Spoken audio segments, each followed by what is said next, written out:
Hola, ¿cómo están?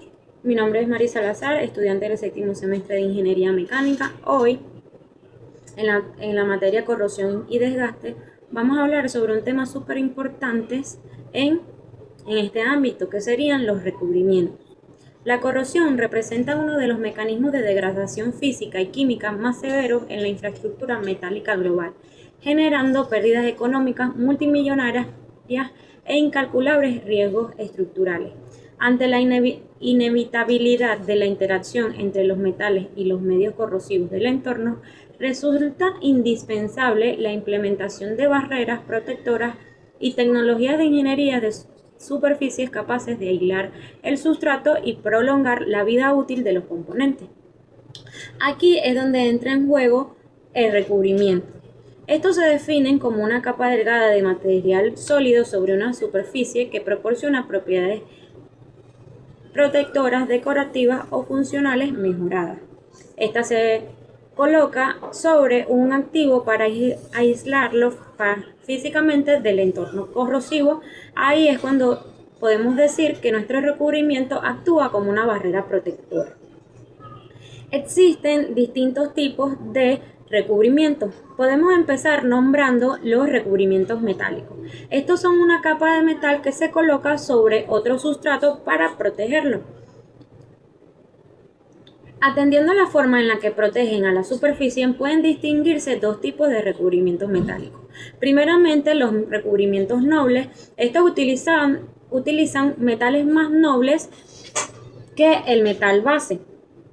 Ojo, estos deben ser casi libres de poros porque si el metal base queda al descubierto se forman pilas, en lo cual hace que el metal que se intente proteger va a actuar inmediatamente como un ánodo y no queremos eso debido a que así este se corroe muy fácilmente. Luego tenemos los recubrimientos de sacrificio. Estos son los más utilizados. Estos utilizan metales más electronegativos que el metal base. En caso de poros, el recubrimiento se corroe intencionalmente para proteger catódicamente al sustrato a la superficie que querramos proteger. Entre los recubrimientos metálicos más utilizados podemos mencionar cuatro principales, que serían el niquelado, que se aplica por deposición electrolítica ajustando su espesor según la agresividad del ambiente; el estañado, que es fundamental para las balatas, actúa como un recubrimiento de sacrificio en alimentos. También tenemos el cromado, debido a que este brinda alta dureza, brillo estético y resistencia al desgaste. Y por último tenemos el galvanizado con zinc, que este es el recubrimiento de sacrificio por excelencia para el acero expuesto a la intemperie. Existen distintos tipos para efectuar un recubrimiento metálico sobre una superficie a proteger. Cabe destacar los siguientes.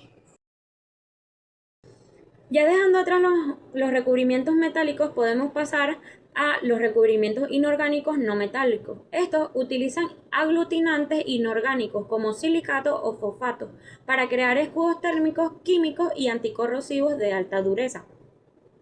Primeramente tenemos los esmaltes, como lo podemos ver en esta figura. Estos son recubrimientos inorgánicos de alta dureza y resistencia química que forman capas lisas y resistentes a la temperatura. Luego tenemos los vitrios o esmaltes vitreos. Estos se aplican depositando vidrio en polvo sobre el metal y horneándolos a altas temperaturas hasta que se funde y une a la superficie. Y por último tenemos la conversión química. Este también es un buen recubrimiento, es un buen tipo de recubrimiento. Este es un tratamiento donde el metal reacciona químicamente en su superficie para transformarla en una fina capa pasiva y protectora, como el fosfato en acero o el cromatizado en aluminio. Esta aumenta la resistencia a la corrosión y sirve como excelente base de adherencia para pinturas futuras o para un procedimiento siguiente donde se le coloque pintura. Ahora, por último, tenemos el recubrimiento orgánico. Estas son formulaciones basadas en polímeros, resinas y compuestos de carbono que se aplican como películas delgadas. Estas constituyen, desde el punto de vista cuantitativo, el principal tipo de recubrimiento. Para dar idea de su importancia, basta decir que el gasto en pinturas y lacas en los Estados Unidos supera en la actualidad los 100 millones de dólares anuales. En los recubrimientos orgánicos, además de los plásticos como el teflón, tenemos tres elementos claves que serían primeramente las lacas, que son acabados a base de solventes de secado rápido que forman capas muy duras y estéticas. Luego tenemos las pinturas, que contienen pigmentos para dar color y protección, y por último tenemos los barnices, los cuales tienen la misma función que las pinturas, pero estos no tienen pigmento, o sea, actúan sin pigmento pero dan la misma protección. Ya sabiendo esto, podemos pasar a describir la aplicación de los recubrimientos en nuestros sustratos o en nuestros componentes que deseemos proteger. Para el procedimiento de preparación de superficies y aplicación de recubrimientos, la información se basa en las normas técnicas internacionales de ingeniería de corrosión y de preparación de superficies más reconocidas a nivel mundial, principalmente de NACE, de la SSPC y de la ISO. El procedimiento es el siguiente. Primeramente, realizamos una inspección y preparación previa de la superficie, eliminando las imperfecciones mediante el esmerilado o la limpieza de poros de soldadura, etc. Y luego tenemos el desengrase y la descontaminación. Aquí se realiza una limpieza de grasas por medio de desengrasantes. Seguimos con la limpieza y acondicionamiento de la superficie. Este es el paso más crítico y el más importante en cuanto hablamos de los recubrimientos. Primero se utiliza la limpieza con chorro de abrasivo o el sandblasting. Esto es básicamente aplicar un chorro de arena o de granalla para quitar las imperfecciones de oxidación, de óxido-oxidación en la superficie y garantizar que ésta se adhiera de manera correcta, que el recubrimiento se adhiera de manera correcta. Luego tenemos la limpieza mecánica o la manual. Aquí esto es alternativo debido a que luego del sandblasting no es completamente necesario, pero sí lo podemos mencionar debido a que se trata del lijado o el limado en nuestras superficies oxidadas. Y por último tenemos la inspección del perfil de anclaje.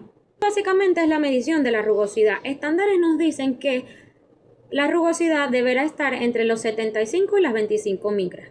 Ahora sí podemos continuar con la mezcla y la aplicación de recubrimiento.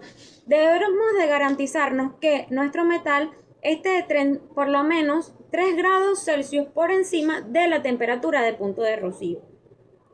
Luego de eso, ahora sí podemos comenzar con la mezcla y la preparación del producto. Ya teniendo la mezcla preparada y el producto listo para aplicar, debemos realizar un esquema de capas. ¿Qué es esto? Saber cuáles son las capas que se le tienen que aplicar a nuestro componente. Primeramente tenemos la imprimación o, como muchos lo decimos, el primer. Este aporta adherencia y pigmentos anticorrosivos. Luego tenemos la capa intermedia. Esta aumenta el espesor y reduce la permeabilidad. Y por último tenemos la capa de acabado. Esta aporta resistencia UV, química y acabado estético. Por último, es necesario mencionar en esta etapa los métodos de aplicación, debido a que existen muchos, pero los principales son estos. Primeramente, la proyección sin aire, luego tenemos la proyección convencional, que es con pistola neumática, y por último tenemos la tradicional, que sería con brocha o con rodillo. Esto generalmente en la industria se utiliza para retoques. Y luego finalmente tenemos el curado y la inspección final. Por última instancia podemos mencionar los distintos ámbitos en donde se aplican los recubrimientos, empezando por los equipos industriales y de fabricación. Acá se utilizan recubrimientos resistentes a la abrasión en maquinarias expuestas a la fricción e impactos constantes, como en bombas, mezcladores, engranes y cintas transportadoras, para prolongar su vida útil y minimizar el desgaste. Luego tenemos la industria automotriz y de transporte. No importa si este vehículo está expuesto. No importa si este vehículo es utilizado para transporte o particular, cada vehículo está expuesto a todos los factores del entorno. Entonces, se aplican en paneles de carrocería, vagones y partes de chasis para, obviamente, protegerlos de todos estos factores del entorno que obviamente no podemos controlar, pero siguen estando aquí, como lo serían los escombros en las vías, la corrosión atmosférica y además para mantener la apariencia estética del vehículo. Esto lo podemos ver que debería haberse aplicado constantemente en nuestra zona, que sería una zona costera, y obviamente tenemos un alto grado de salinidad en nuestro ambiente. Continuamos con la industria de petróleo gas, que también es una industria que la podemos ver en nuestro país. Estos tipos de recubrimientos deberían estar aplicados en las tuberías de nuestras plantas petrolíferas y de gas, debido a que son fundamentales para salvaguardar la integridad de las tuberías, de los tubos y de todos los componentes sumergidos o en la superficie que estén expuestos a productos químicos abrasivos o al entorno salino. Por último tendremos la industria marina, la cual podemos ver claramente en el estado Sucre, en nuestra ciudad Carúpano. Los recubrimientos avanzados se utilizan en estructuras marinas, en embarcaciones, en barcos y en sus componentes para protegerlos de los efectos del agua salada, además de mejorar la protección antideslizante y evitar la corrosión, debido a que muchos sabemos que los efectos del agua salada, el ambiente de salinidad, es uno de los principales factores, como ya lo mencionaron anteriormente, que afectan la integridad de nuestros componentes estructurales y, más que todo, de nuestras embarcaciones, debido a que están expuestas día a día a este ambiente. En conclusión, la correcta selección de recubrimiento y una adecuada preparación de la superficie son la clave para garantizar la durabilidad de nuestros activos, de nuestros componentes o de nuestros sustratos en la ingeniería mecánica. Aunque aquí en Carúpano lo podemos ver aplicado, lo podemos ver que la corrosión nos afecta directamente en cualquier tipo de ámbito. Es sumamente necesario aplicar los recubrimientos para garantizar que estos componentes estén en el punto máximo de calidad y por ende garantizar una vida útil prolongada.